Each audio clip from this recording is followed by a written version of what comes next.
Hello everyone, welcome to week 7 of Marketing Fundamentals module. So first let's see the learning objectives of today's session.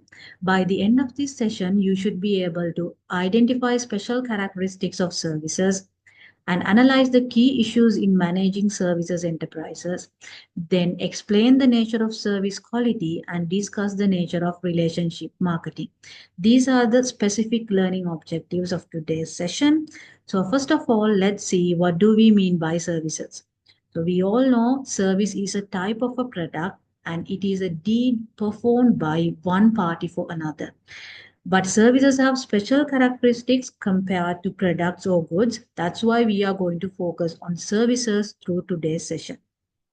So first, let's see the specific characteristics of services, which include intangibility, inseparability, variability, and perishability. So first of all, we are going to discuss the first characteristic, which is service intangibility. Services can be as a deed, performance, or effort, but not an object, device, or a thing, and are therefore intangible. So customer may find it difficult to evaluate a service before purchase because services can't see, can't touch, can't smell, or can't taste. For an example, it's virtually impossible to judge how enjoyable the holiday will be before taking it. So that is due to the intangible nature of services. Then the second characteristic of service is inseparability. This is a concept which states that services are produced and consumed at the same time and can't be isolated or detached from their providers. For an example, think of you taking a haircut. So it is produced and consumed at the same time. So let's move on to the third characteristic, which is service variability. This may be seen as the changes in the quality of the same service provided by different vendors. Thus, service standardization is difficult to achieve. For an example, if you use the same previous example, let's say you are using different salons to get the same service, you will experience differences in the services that you are getting from different salons. So that is the service variability. So, as businesses, they should emphasize on selecting, training, and rewarding staff, doing performance evaluations, and use of reliable standardized systems and equipment in order to standardize the services or the improve the service quality. So, next characteristic is perishability. That means services cannot be stored for future consumption. So, for an example, an unoccupied hotel room represents lost income that cannot be regained. It's not like products, we can't store them and sell them later on. So, that is we call perishability. Then we are going to focus on service marketing mix. We know the marketing mix for products, which include 4 P's, that is product, price, place, and promotion. But when it comes to services, we can add 3 more P's to our normal marketing mix, which include people, process, and physical evidence. So we are going to first look at these three. But before moving on to that, you have a quick brainstorm question as well. Now let's see the physical evidence element in the service marketing mix. So physical evidence refers to the environment in which the service is delivered and any tangible goods that facilitate the delivery of the service. Let's see an example for this.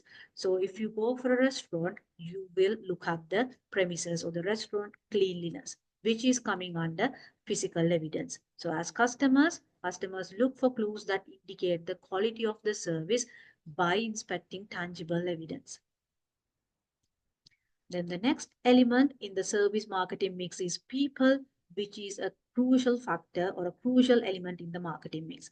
People occupy a key position in influencing consumer perceptions of service quality. Service quality is inseparable from the quality of the service provided. So, especially, say for an example, customer service provided by an employee, it affects the quality of the service. Therefore, that's why we identify people as an important element in the service marketing mix. So if staff performance is variable, then service delivery can be adversely affected. This is why it is important to ensure that staff are well trained and that service delivery is monitored for consistency. Then we have the next element in the service marketing mix, which is process. This refers to the procedures, mechanism, and flow of activities by which a service is acquired. Process decisions can radically affect how a service is delivered and perceived by the customer. Okay, now we are going to discuss on service branding. So because of the intangible nature of services, as we discussed before, branding is of crucial importance. Service brand names must be distinctive, relevant, and memorable for the customer. And it should convey brand reputation and trust, and also brand value to the customer. So the success of the brand name is dependent on the service organization's ability to deliver on its promise. So an example is given here as well. So we know the Scholar School Systems vision is to education for all. So dimensions of a service brand may be difficult to communicate. Say for an example, staff courtesy, customer care, hard work and dedication is difficult to be communicated to the customers. So what is the solution for this? So a hotel can show images of its facilities, friendly staff, and happy customers. So by seeing the images, customers get the brand value of that hotel. So this is the solution that we can use to brand the services. Right. Then customer testimonials and reviews, which is again a key factor in service branding because word of mouth can highly influence customer retention and customer attraction. So content that relates to customer decision experience and comes from trusted sources is likely to have a more powerful positive impact on perceptions of a service brand. Say for an example, if you are going to go for an hotel stay, you will be checking for the reviews of the hotel. So one that is a very basic example that most of us do. So that is an important element in service branding. So customer relationship marketing is another factor or another method of service branding. So that is the intangible nature of services means that customers may also value a close relationship with the service provider. If the service provider can maintain a close relationship with the customer, that can benefit a lot. Customers benefit by buying from providers that are trustworthy and have a good reputation.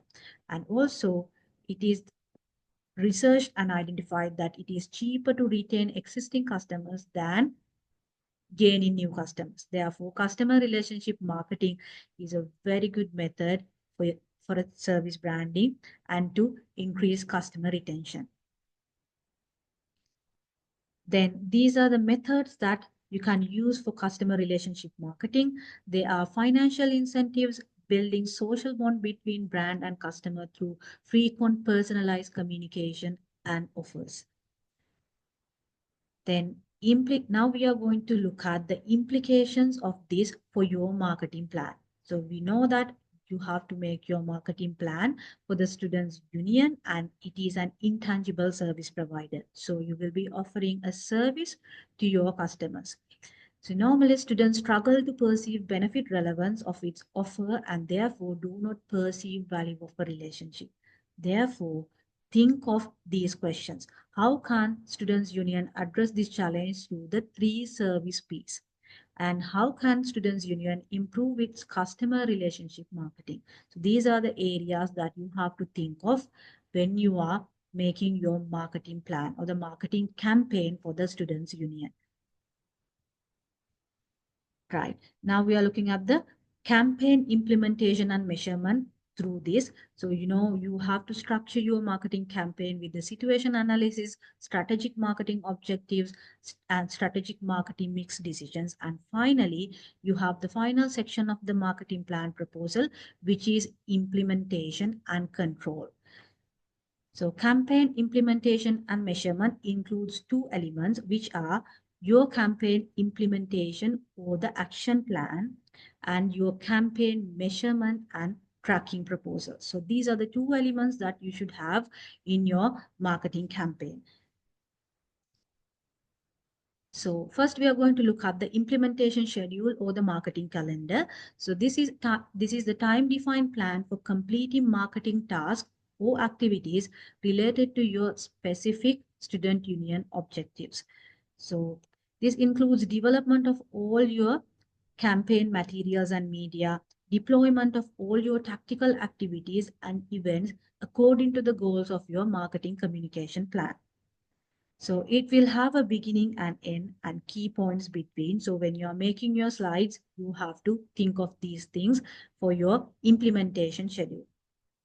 So what can you use for your marketing calendar? So you can use a Gantt chart as shown in this slide. So this will show your marketing calendar or the time frame for each activity of your marketing campaign. And this is another example of a Gantt chart. So free templates for Gantt chart is available online as well. So you can simply use a template of a Gantt chart and make your implementation schedule using that Gantt chart. Right, now we are moving on to measurement and evaluation mechanisms. So now once you have set your a Gantt chart with the time frame, you have to look at the measurement and evaluation mechanisms. You must be able to measure your marketing plan to assess whether you are achieving the set objectives and associated key performance indicators, and understand what is working and what is not working in your marketing campaign, and adjust your plans accordingly. Then evidence return on investment for the client as well. So you are proposing what will be measured and how it will be measured through your marketing campaign plan. Would you measure? So a few examples of what to measure is given in this slide, including brand awareness, message reception, action levels like member signing, audience engagement, or interaction levels online, and which marketing communication mix tools or media channels are delivering. These are few examples of what you measure through your marketing campaign. Then how could you measure it? So pre-testing to find out if the target audience understands the message and retains information. And then post-tracking to determine whether or not your integrated marketing communication program has achieved its objectives and which elements of the plan were particularly effective. So tools like tracking surveys and focus groups can be used for the data collection for this purpose. Then in the implementation schedule, what would you measure? Whether the scheduled tasks and activities met their projected start and end date. So you have, because you have a time frame, you have decided an implementation schedule based on the timing. So you have to check whether the tasks have met the deadlines. That means the projected start and the end dates. Whether the scheduled tasks and activities achieve their objective. That means what is working and not working according to your campaign. So that is how you can implement your marketing campaign based on the learning that you have gained from the session. And this is the reference for the session, which is the core textbook.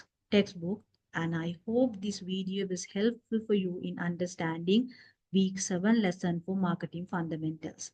Thank you very much for watching.